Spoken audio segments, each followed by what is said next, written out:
He smiled like a movie star. She smiled back. By sunrise, she was gone. The night was calm, the kind that made city lights shimmer like distant stars. Ted Bundy moved through the crowd with a quiet grace, the sling on his arm looking just inconvenient enough to invite sympathy. His voice, soft and polite, carried a practiced vulnerability.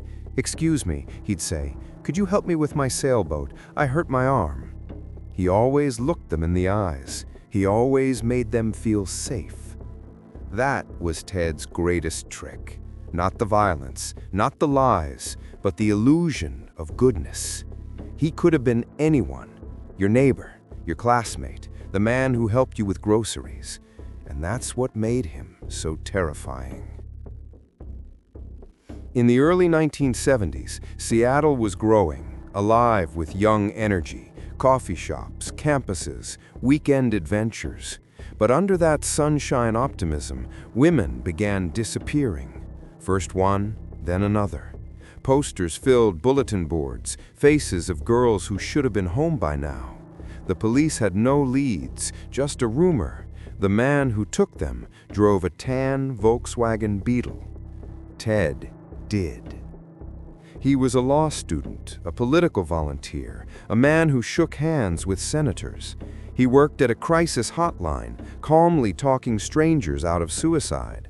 No one imagined that on other nights, those same hands bound wrists, and that same voice whispered lies before screams filled the dark. Bundy didn't look like a monster, and that was the point. He studied people, watched them, mimicked kindness. His mind was a mirror, reflecting whatever someone wanted to see. He didn't hunt with rage. He hunted with charm, and every time he smiled, another girl felt safe enough to follow. For a while, the city thought it was coincidence. College girls vanish sometimes, runaways, they said. But when the pattern grew impossible to ignore, panic spread. One witness described him, handsome, well-dressed, with a cast on his arm. Another remembered his name, Ted. That was his only mistake. Police sketches appeared everywhere, but Ted wasn't hiding. He still went to class, still attended political meetings, even watched the search unfold on TV. He loved it, the chaos, the confusion. He had created it. He once told a reporter later in prison, "Possession, that was the word. When you feel the last breath leaving their body, you're looking into their eyes, and you see yourself as God." That's who he was, not a man, but a shadow who believed he was divine. When police finally connected the disappearances across states, Washington, Oregon, Utah, and Colorado, it was already too late. Ted was always one step ahead, changing names, faces, lives. He learned from every mistake. He even defended himself in court once, charming reporters with his confidence. Some called him the handsome killer. Others called him evil in a suit. But to Ted, those names were validation. He believed fame made him immortal. When he was first arrested in 1975 for a traffic stop, officers found a ski mask, handcuffs, and crowbar in his car. They didn't know yet that the same car had carried death dozens of times. At trial, he smiled, always smiling, because he knew people didn't want to believe someone like him could be guilty. Some jurors felt sympathy. Some women wrote him love letters. The courtroom became his stage. He escaped once by jumping from a courthouse window, injured his leg but kept running. Another time, he cut a hole in the ceiling of his cell and disappeared. Both times, America thought it was over. Both times, he proved he was just getting started. In early 1978, he reappeared in Florida under a fake name. He looked thinner, more desperate, but the hunger never left his eyes. At a sorority house near Florida State University, the night turned to horror. Around 3 a.m., Ted entered through an unlocked door. By dawn, 2 young women were dead, 2 more badly injured.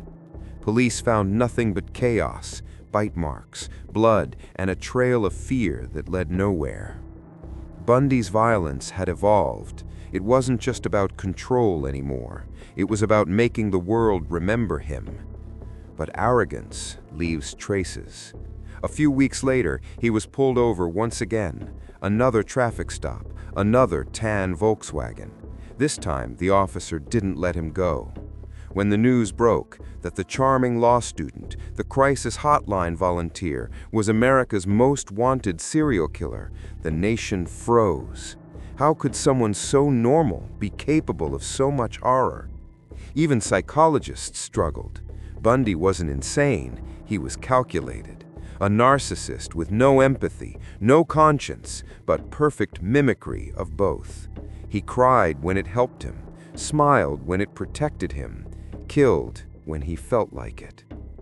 During his trial, he fired his lawyers and defended himself, cross-examining witnesses, flirting with female reporters, manipulating the jury with charisma. It felt less like a trial and more like a twisted performance. And when the judge finally sentenced him to death, Ted thanked him, smiling. "Take care of yourself, young man. I hate to see it happen this way. You'd have made a good lawyer," the judge said softly. Even the judge, who just condemned him to die, couldn't escape his charm. In his final years on death row, Ted granted interviews, trying to twist his legacy into something meaningful. He blamed pornography, his upbringing, society, anything but himself. He wanted to die as a misunderstood genius, not a monster. But deep down, he knew. He once told a psychiatrist, "We serial killers are your sons, we are your husbands, we are everywhere, and there will be more of your children dead tomorrow." That was his final confession, not of guilt, but of prophecy. January 24th, 1989. The air outside Florida State Prison was thick with heat and noise. Hundreds gathered, some holding candles, others holding signs that read, "Burn, Bundy, burn." Inside, Ted sat quietly, dressed neatly, eyes distant. He refused a final meal, accepted only black coffee. A pastor whispered to him, but he barely nodded. When the guards led him to the electric chair, he smiled one last time. At 7:16 a.m., the switch was pulled. The room filled with the sharp hum of electricity, the smell of burnt flesh, and the soft murmur of prayers outside. When it was over, someone in the crowd cheered. Others wept. The smile that once seduced had finally burned away. But the shadow of Ted Bundy didn't die that morning. His story lived on in documentaries, films, and psychology textbooks, not because people admired him, but because they still couldn't comprehend him. How could someone so ordinary carry such darkness? How could evil look so human? That's what keeps Ted Bundy's name alive. Not his crimes, not his charm, but the question he left behind. If monsters look like us, how do we ever see them coming?